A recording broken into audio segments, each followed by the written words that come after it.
Recentemente, a Investo, uma gestora de fundos aqui do Brasil, lançou um ETF chamado LFTS11. Basicamente, replica uma carteira de investimentos com títulos do Tesouro Selic. Nos dias 18 do 11 do ano passado, 2022, e 28 do 11 também de 2022, eu lancei aqui 2 vídeos no canal falando para você não utilizar o LFTS11 como a sua reserva de emergência. Acontece que todo o mercado, vários influenciadores de finanças, corretoras, a própria Investo, vendeu esse produto, esse LFTS11, como uma forma de você colocar sua reserva de emergência. E por que eles fizeram isso? Porque um ETF, que é um fundo de índice, é um fundo negociado na Bolsa de Valores que replica um índice. Este ETF, ele tem uma alíquota única de imposto e ele só é pago, esse imposto só acontece quando você faz o resgate. Então, no caso do ETF aqui do LFTS11, segundo a Investo, a alíquota seria aí de 15%. Você foi lá, fez o resgate, paga só 15% sobre a sua rentabilidade. Acontece que na última semana aí começaram a surgir notícias de que está errado essa forma de cálculo para o LFTS11. E por conta disso, a XP Investimentos suspendeu a negociação desse ETF nas suas plataformas, no home broker e tudo mais, porque ela acredita que há inconsistência entre a forma como o fundo apura sua tributação e o que consta efetivamente na legislação para fundos com as suas características. Cara, basicamente esse ETF foi vendido como uma boa oportunidade para você colocar sua reserva de emergência por conta dessa alíquota única de imposto. Lembrando que quando você investe direto lá no Tesouro Direto, você paga o imposto conforme o prazo que você ficou com aquele investimento, né? O tempo. Se você fica até 180 dias, 22,5% de imposto de renda. De 181 a 360 dias, dá 20% de imposto de renda. 361 a 720 dias, 17,5% de imposto de renda. E acima de 720 dias, 15%. Então, por essa lógica, fazendo essa comparação, o LFT ele seria muito mais vantajoso. Só que não é muito assim que a lei fala, né? Como que a lei fala atualmente, só para você entender? O ETF de renda fixa, eles são tributados conforme o PMRC, prazo médio de repactuação da carteira. E aí a tabelinha de imposto do PMRC para ETF de renda fixa funciona assim: uma alíquota de 25% para as carteiras que têm o PMRC igual ou inferior a 180 dias, uma alíquota de 20% para aquelas carteiras que é superior a 180 dias, igual ou inferior a 720 dias, e uma alíquota de 15% para as carteiras que têm prazo ali, o PMRC, superior a 720 dias. Essa é a tabela de imposto, é um pouquinho confuso esses termos, mas basicamente essa é a tabela de imposto para ETF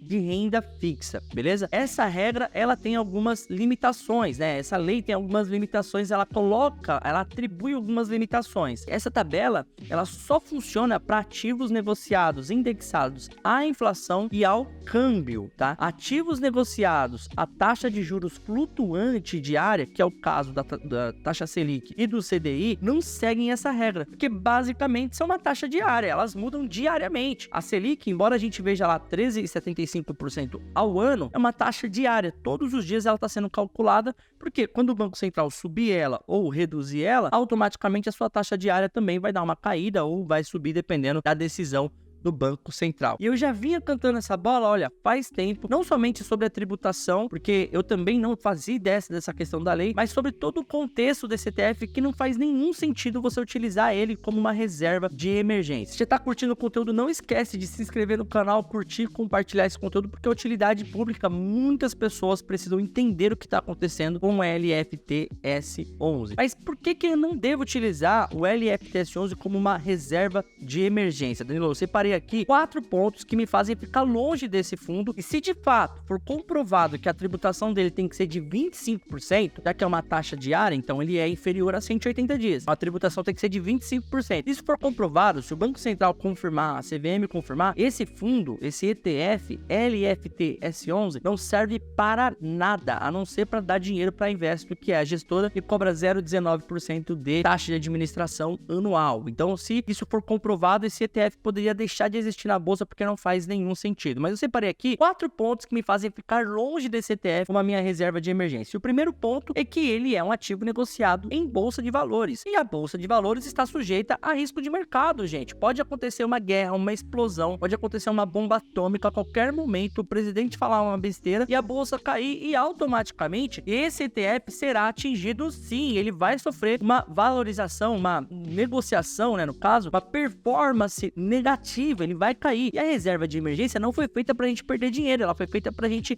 precisar ali ter disponível ela, beleza? Então, o primeiro motivo é ativo negociado em bolsa, eu estou fora. Não usa ativo negociado em bolsa como reserva de emergência. O segundo ponto, e também muito importante, é que a reserva de emergência é sobre liquidez e não sobre rentabilidade, né? Muitas pessoas me mandam mensagens falando, Danilo, onde eu devo colocar minha reserva de emergência? Qual que é o melhor investimento? Pouco me importa qual que é o melhor, qual que paga mais. Eu quero saber quanto que esse investimento tem de liquidez. Eu consigo sacar num sábado, num domingo, num feriado? Isso que é importante para mim. Reserva de emergência é sobre liquidez e não sobre rentabilidade. Quanto maior a liquidez, melhor é para a reserva de emergência. Afinal de contas, a bolsa não funciona em feriados nem finais de semana. Então, como que eu vou colocar a minha reserva de emergência dentro de um ativo que não funciona nos finais de semana e feriados? Aí muitas pessoas, quando eu publiquei esses vídeos, me falaram assim, Danilo, você tá falando besteira porque a reserva de emergência, se você pode solicitar o resgate hoje e pegar no outro dia, pegar 2 dias depois, que pode ser alguma coisa muito rápida. Gente, as emergências existem de diversas magnitudes. Na hora que você precisa de dinheiro ali na hora, você precisa pagar na hora, e você não tem, né, um grande volume de dinheiro assim disponível na sua conta bancária. Se você tem, se você deixa, né, um valor muito exorbitante na sua conta bancária, não faz nenhum sentido, beleza? Tem que ter o valor investido. Um quarto ponto muito importante aqui é taxa de administração do LFT S11 é de 0,19% ao ano. Taxa de administração do Tesouro Selic é de 0,2% ao ano. É uma diferença ridícula. Para o LFT S11 ser muito bom mesmo, teria que ter uma taxa de administração de 0,10. Então, em Investo tinha que colocar 0,10 ali, não 0,19. Tirando ali nada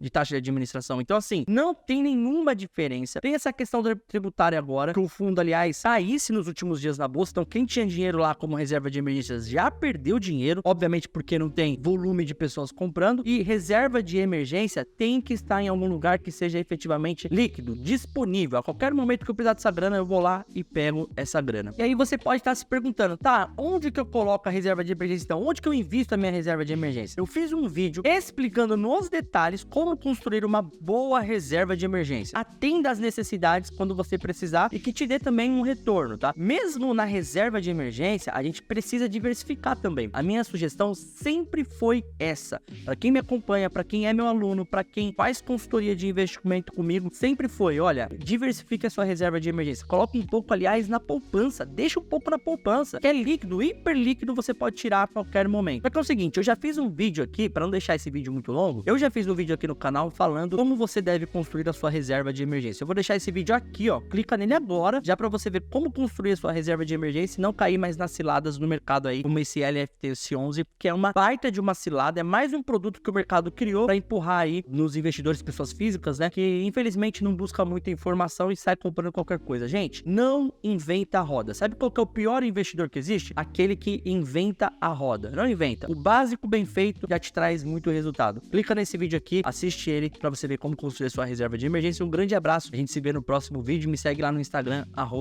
@o Danilo Silva. Um abraço, até o próximo vídeo. Tchau, tchau.